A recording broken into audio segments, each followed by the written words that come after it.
जय हिंद मेरे दोस्तों। तो चलिए शुरू करते हैं आज का topic land resources and utilisation. Previous video में हमने डिस्कस किया था resources and types of resources. तो इस वीडियो में हम डिस्कस करेंगे लैंड रिसोर्सेस के बारे में। और एक बात एंड में मैं पूछूंगा एक सवाल जिसका आंसर आप सभी को कमेंट करके बताना है। सबसे पहले लैंड यानी भूमि एक बहुत ही वैल्यूएबल नेचुरल रिसोर्सेस है। यह एग्रीकल्चर, इंडस्ट्रीज, माइनिंग और सेटलमेंट के लिए बेस प्रोवाइड करता है। लेकिन एक बात ध्यान देना जरूरी है, लैंड लिमिटेड है और इसका प्रॉपर यूटिलाइजेशन बहुत जरूरी है। पूरे वर्ल्ड की टोटल लैंड की सिर्फ 30% हिस्सा हैबिटेबल है और उसमें भी एग्रीकल्चर, इंडस्ट्रीज और सेटलमेंट का डिस्ट्रीब्यूशन अनइक्वल है। अब बात करते हैं इंडिया में लैंड कैसे यूज होता है। यहाँ लैंड यूज के अलग अलग कैटेगरीज हैं। फॉरेस्ट, वन भूमि एनवायरनमेंट के लिए जरूरी है, लेकिन डिफॉरेस्टेशन बड़ा इशू है। नॉन एग्रीकल्चरल लैंड जिसमें बिल्डिंग, रोड्स और इंडस्ट्री आते हैं।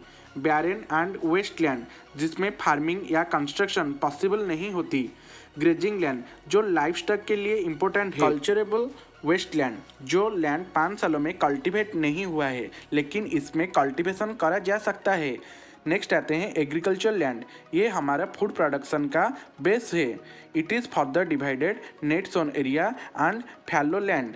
डिड यू नो इंडिया की टोटल लैंड का अप्रोक्सीमेटली 45% एरिया एग्रीकल्चर के लिए यूज होता है। लेकिन लैंड यूज किसी भी कंट्री में अलग अलग होता है क्योंकि ये डिपेंड करता है कुछ फैक्टर्स पर। फिजिकल फैक्टर्स जैसे कि क्लाइमेट, सॉइल टाइप, टोपोग्राफी और वाटर अवेलेबिलिटी।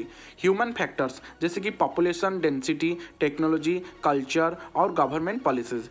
जैसे कि प्लेन में एग्रीकल्चर ज़्यादा होता है लेकिन माउंटेन में टूरिज्म और फॉरेस्ट्री ज़्यादा इंपॉर्टेंट होते हैं। अब एक बहुत बड़ा कंसर्न है लैंड डिग्रेडेशन यानी लैंड की क्वालिटी का खराब होना। इसके कुछ मेजर रीजन है जैसे डिफॉरेस्टेशन, जंगल काटने से सॉइल एरोजन होता है।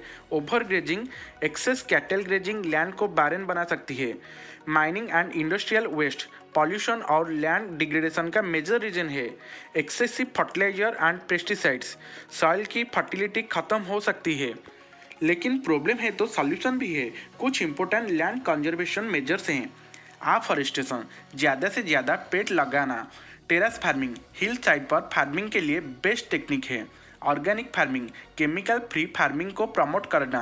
लैंड रिक्लेमेशन प्रोजेक्ट, जहां लैंड डिग्रेड हो चुका है वहां रिस्टोरेशन टेक्निक अप्लाई करना। इंडिया में गवर्नमेंट ने नेशनल लैंड यूज पॉलिसी और सॉइल कंजर्वेशन स्कीम लॉन्च की है जो सस्टेनेबल लैंड यूज प्रमोट करता है। अगर हम फ्यूचर जनरेशन के लिए लैंड रिसोर्सेज को सेफ रखना चाहते हैं तो सस्टेनेबल लैंड यूज को अडॉप्ट करना होगा, यानी कि बैलेंस डेवलपमेंट जिसमें एग्रीकल्चर, इंडस्ट्रीज और एनवायरनमेंट के बीच में हार्मोनी हो।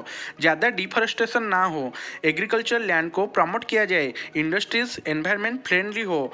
अगर हम अभी से सही स्टेप लेंगे तो फ्यूचर जनरेशन को भी एक हेल्दी प्लैनेट मिलेगा।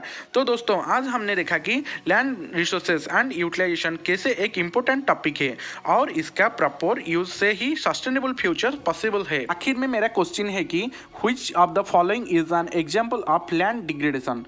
आफ्फॉरेस्टेशन, overgrazing, terrace farming, organic farming.